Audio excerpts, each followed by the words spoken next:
Hello दोस्तों, बात करते हैं टाटा पावर कंपनी की। लगातार स्टॉक में एक अच्छी रैली बनी हुई है।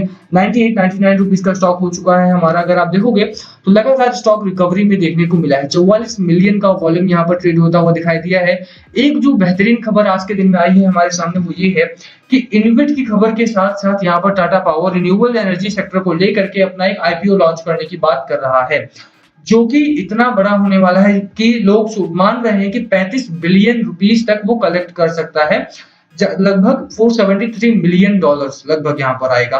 ठीक है, और यही एक बड़ा कारण है जिसकी वजह से टाटा पावर अब इन्विट को रिजेक्शन मोड पर डाल करके इस आईपीओ को लॉन्च करे। क्या है पूरी खबर, कितना होगा इसका असर, और क्या यहाँ पर इस खबर के बाद आपको इन्वेस्टमेंट करना चाहिए टाटा पावर में या फिर वेट करना चाहिए आईपीओ के लिए। आईपीओ आता है तो टाटा पावर का ये स्टॉक का प्राइस क्या होगा और यहाँ से कितनी अच्छी रैली या कितना पैसा आपका बनेगा, सब कुछ बात करेंगे डिटेल में। चलिए शुरू करते हैं, बट उससे पहले अगर आप चैनल पे नए हो तो प्लीज चैनल को सब्सक्राइब कर दो and hit that bell icon ताकि आपको नोटिफिकेशन मिल सके। चलिए स्टार्ट करते हैं।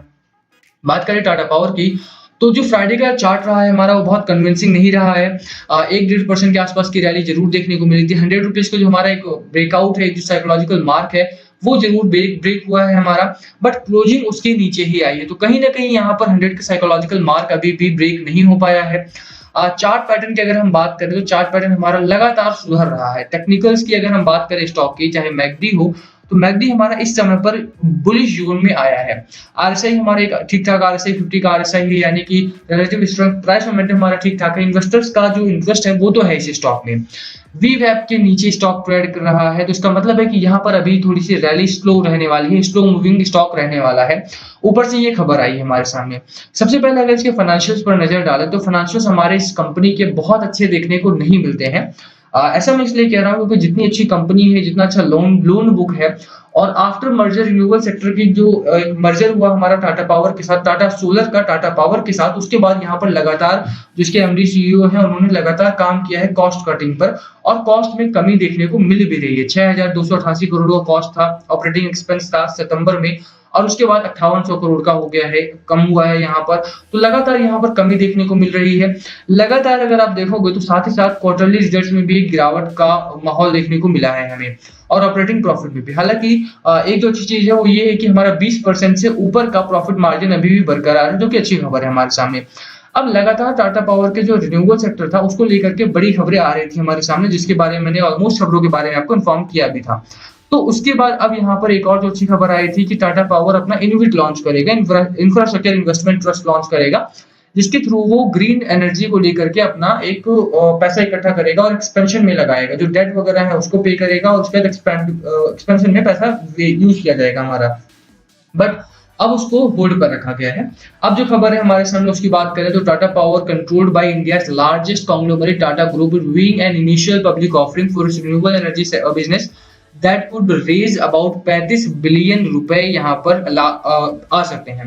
टाटा ग्रुप का ही ये स्टॉक है हमारा। टाटा पावर कंपनी ने कंट्रोल कर रखा है इस सेक्टर को, इस सेगमेंट को हमारे, और अब रिन्यूएबल सेक्टर को, रिन्यूएबल जो ग्रुप है हमारा, रिन्यूएबल सेगमेंट जो है हमारा, उसको अलग से आईपीओ के तौर पर लॉन्च करके पैसा इकट्ठा करने की बात चल रही है। 35 बिलियन रुपया कम से कम इकट्ठा किया जा सकता है, लगभग 473 मिलियन डॉलर होता है ये हमारा। कंपनी ने पहले जो प्लान था इसका वो यही था कि इन्वेस्टमेंट ट्रस्ट इशू करेगी ग्रीन एसेट्स को लेकर के, बट उसको होल्ड पर रख दिया गया है क्योंकि आप इंडिया में अगर पैसा इकट्ठा करना चाहते हो तो IPO is the easiest way. IPO में पैसा लगाना सबसे इजी रहता है क्योंकि रिटेल इन्वेस्टर भी पैसा लगा सकता है उसमें। इंफ्रास्ट्रक्चर इन्वेस्टमेंट ट्रस्ट वगैरह में बहुत कम लोग हैं जो इसमें इंटरेस्टेड दिखाई देते हैं अगर रिटेल इन्वेस्टर के तौर पर बात करें हम यहाँ। तो आईपीओ में आप में से भी बहुत सारे लोग पैसा लगाएंगे ही, क्योंकि आप जानते हैं कि टाटा पावर कितनी एक बड़ी कंपनी है और जो इसका रिन्यूएबल सेक्टर है वो कितनी तेजी से ग्रो कर रहा है। और यही कारण है कि यहाँ पर अगर अडानी ग्रुप के रिन्यूएबल सेक्टर को देखें तो वो बहुत तेजी से बढ़ा है आगे, और वही एक जो पॉसिबिलिटी है, जो क्षमता है, वो हमारे टाटा पावर के अंदर भी देखने को मिलती है। ये खबर काफी कुछ अच्छा है, काफी बेहतरीन खबर है, और इसका असर भी पॉजिटिव होगा हमारे टाटा पावर के स्टॉक पर। हालांकि जब तक कि अभी देखिए इस पर क्लैरिफिकेशन आना बाकी है, अगर खबर को आप आगे पढ़ेंगे तो asking not to be identified as information is Tata power will seek approval for the IPO plan for its from its board. They said if they approve the proposed listing in Mumbai could take place as soon as this year, one of the people said। इस साल के अंतर्गत अंदर ही ये IPO launch किया जा सकता है मोस्ट प्रोबेबली। और अब देखिए कि प्रॉब्लम ये भी आती है कि सेबी वगैरह कितना अप्रूवल देता है और कोविड खत्म होने के बाद ही आईपीओ लाएंगे ये लोग। ये कोविड के दौरान तो यहाँ पर आईपीओ लाना एक बेवकूफी ही मानी जाएगी, क्योंकि इतना पैसा इस दौरान इकट्ठा नहीं किया जा सकता है। और यही कारण है कि अब थोड़ा सा वेट करना पड़ सकता है। खबर हमारे सामने बहुत अच्छी है, टाटा पावर ने अपने आप को प्रूव किया है पहले भी, और लगभग अगर 1 साल का हम इसका होराइजन देखें तो 27 रुपीज से 115 का हाई लगाया है स्टॉक ने। और जो रिन्यूएबल सेक्टर में ऑर्डर बुक लगातार hefty हुई है, उसकी वजह से स्टॉक में एक अच्छी रैली भी बनी थी पिछले दिनों की। और लगातार अब भी यहाँ पर एक रिकवरी के माहौल में, एक रिकवरी के मूड में स्टॉक हमें देखने को मिल रहा है। तो ठीक-ठाक स्टॉक में रिकवरी है और ठीक-ठाक मुझे लगता है कि आने वाले दिनों में भी हमारा स्टॉक रिकवर करेगा। ऑन द अदर हैंड अगर हम मार्केट की यहाँ पर बात करें तो मार्केट हमारा न्यूट्रल जोन में बना हुआ है काफ़ी कुछ। जो केसेस है हमारे वो लगातार बढ़ रहे हैं, 3.5 लाख केसेस से ज़्यादा यहाँ पर आ रहे हैं लगातार। और अभी भी एक्सपर्ट्स की माने तो ये पीक नहीं है हमारा, पीक आने में समय लगेगा। तो अगर पीक आने में समय लगेगा तो उतना ही समय लगेगा मार्केट को एक अच्छी रिकवरी, एक अच्छे बुल रन को अचीव करने में भी। तो होल्ड करने की मेरी सलाह यहाँ पर रहेगी टाटा पावर के स्टॉक को। एक चीज और आपको यहाँ पर नोट करनी है, वो है कि देखो लगातार बाजार हमारा न्यूट्रल जोन में है और ऐसे में आईपीओ तो नहीं आएगा, बट आईपीओ आएगा तो क्या निवेश करना है या नहीं, ऐसा आपका क्या राय है इस बात को लेकर के? अगर आईपीओ आता है तो क्या इन्वेस्टमेंट किया जाएगा आपकी तरफ से या नहीं? वो भी कमेंट करना नीचे बताना कि आपकी क्या राय है इस बारे में। बाकी अगर हम बाजार की बात करें, देखो बाजार पे लगातार आपको नजर रखनी है। बाजार में सिर्फ कोविड की वजह से गिरावट नहीं हो रही है लगातार, प्रॉब्लम यहाँ पर ग्लोबल मार्केट की भी है, प्रॉब्लम यहाँ पर क्रूड ऑयल प्राइसेस की है और लगातार डेप्रिशिएट होते रुपये की भी है। रुपया हमारा लगातार गिर रहा है और वो एक बड़ा कारण है जिसकी वजह से प्रॉब्लम वाली सिचुएशन हमारे यहाँ पर बनी हुई है। सिर्फ कोविड नहीं है, तो कोविड पर इतना थोड़ा फोकस करना है, बट इतना ज्यादा नहीं। एक और चीज है कि यहाँ पर प्रधानमंत्री ने कहा तो था कि नेशन वाइड लॉकडाउन नहीं लगाया जाएगा, बट लगातार यहाँ पर स्टेट्स अपना लॉकडाउन बढ़ा रहे हैं। 2 तारीख को, 3 तारीख को आप देखिए 3 से फिर से अगर दिल्ली में लॉकडाउन बढ़ाया जाता है तो सिचुएशन थोड़ी सी खराब होती हुई देखने को मिलेगी। क्योंकि टाटा पावर की अगर हम बात करें तो दिल्ली में आपको याद होगा एक नया प्लांट लगाने की बात चल रही थी रिन्यूएबल सेक्टर को लेकर के, रिन्यूएबल एनर्जी को लेकर के। चूज कर सकते हैं लोग कि यहाँ पर सिर्फ रिन्यूएबल सेक्टर का मीटर लगेगा, इनके रिन्यूएबल एनर्जी चाहिए उनको, तो लगभग 66 पैसा दे करके वो लोग दिल्ली में चूज कर सकते थे। तो वो एक अच्छी खबर थी। और यहाँ पर वो लोग एक स्टोरेज हाउस भी बना रहे थे, सोलर को लेकर के स्टोरेज हाउस बन रहा था दिल्ली के अंदर में, आयशर मोटर के साथ उनकी पार्टनरशिप थी कुछ करके।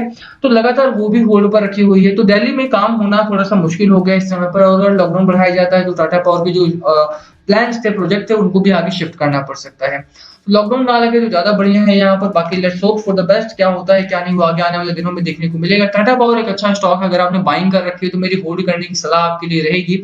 जो आईपीओ की खबर आई है उसका एक पॉजिटिव इंपैक्ट देखने को मिलेगा हमें इस स्टॉक पर भी अभी के लिए, क्योंकि अभी सिर्फ ये खबर है, आईपीओ लॉन्च नहीं हुआ है। जब तक आईपीओ डिसाइडेड नहीं हो जाता है, जब तक फाइनल नहीं हो जाता है, तो उसका असर हमें तब देखने को मिलेगा कि उसके लिए कितने लोग रूट करते हैं। बट अभी के लिए टाटा पावर में एक अच्छी रैली की उम्मीद कीजिए आप। अगर हम बात करें एफआईआई डीआईआई के डेटा की तो 1500 करोड़ का माल यहाँ पर कल के बाजार में खरीदा गया था। लगातार डीआईआई की तरफ से अच्छी खरीदारी की जा रही है और यही बड़ा कारण भी है जिसकी वजह से यहाँ पर रेकमेंड भी किया जा रहा है कि अच्छे स्टॉक्स में, फंडामेंटली स्ट्रॉन्ग स्टॉक्स में आप बाइंग कर सकते हो। वो इसलिए क्योंकि यहाँ पर अगर आप बाय करते हो तो जिस लेवल पर आप स्टॉक इस समय पर उठा सकते हो, उस लेवल पर आपको आगे आने वाले दिनों में देखने को नहीं मिलेगा।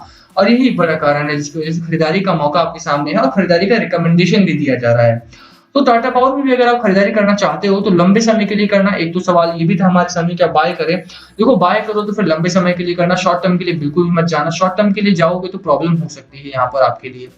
शॉर्ट टर्म में प्रॉब्लम ये है कि वॉलेटाइल मार्केट बहुत ज्यादा है हमारे इस लेवल पर, और अगर वॉलेटिलिटी में फंसते हो आप तो फिर प्रॉब्लम हो सकती है। ठीक है, खबरों का स्टॉक है, खबरें अगर खराब आई और बाजार में अगर एक गिरावट का माहौल रहा तो शॉर्ट टर्म आपके लिए नुकसानदायक हो सकता है। इसलिए लंबे समय के लिए जाएं, कम से कम मिड टर्म के लिए 6 से 7 महीने के लिए भी निवेश करते हैं तो भी एक अच्छा रिटर्न आप यहाँ से कमा सकते हैं। तो बाय करना हो तो बाय ऑन अच्छी स्ट्रेटजी लेकर के बाय करना, लॉन्ग टर्म या मिड टर्म के लिए बाय करना है। होल्ड करने की मेरी सलाह यहाँ पर रहेगी। लोअर साइड पर अगर हम बात करें तो 94 का हमारे सामने एक स्ट्रॉन्ग सपोर्ट बन रहा है। अपर साइड की अगर हम बात करें तो 104 का हमारा पहला रेजिस्टेंस जोन है। यहाँ से अगर स्टॉक हमारा निकलता है तो आसानी से 109 रुपए तक की रैली करेगा। 111 के बीच में हमारा स्टॉक होल्ड लेगा। वहां पर 104 हमारा एक इंपॉर्टेंट रेजिस्टेंस जोन है। Hope for the best. मुझे लगता है इस हफ्ते में अगर ये अच्छी रैली बरकरार रहती है तो 104 का हमारा टारगेट पूरा होगा। और बाजार में भी एक अच्छी रिकवरी की उम्मीद हम यहाँ पर कर रहे हैं, क्योंकि जिस तरह की खबरें हैं, अच्छी खबरें हैं। मई से हमारे 18 साल के ऊपर वाले लोगों को भी कोविड वैक्सीन किया जाएगा, तो वो भी एक अच्छी खबर है। लेट्स होप कि अगर लॉकडाउन वगैरह नहीं बढ़ाया जाता तो मार्केट में एक अच्छी रैली की उम्मीद कर रहे हैं हम यहाँ पर। ठीक है, तो होल्ड करने की मेरी सलाह है। बाकी लास्ट कॉल आपका होना चाहिए, बाय करना है, सेल करना है, होल्ड करना है, क्या है आपकी स्ट्रैटेजी, प्लीज कमेंट करके शेयर करना। आईपीओ को लेकर के क्या आपकी राय है वो भी बताना आप। एंड अगर किसी स्टॉक में आप फंसे हुए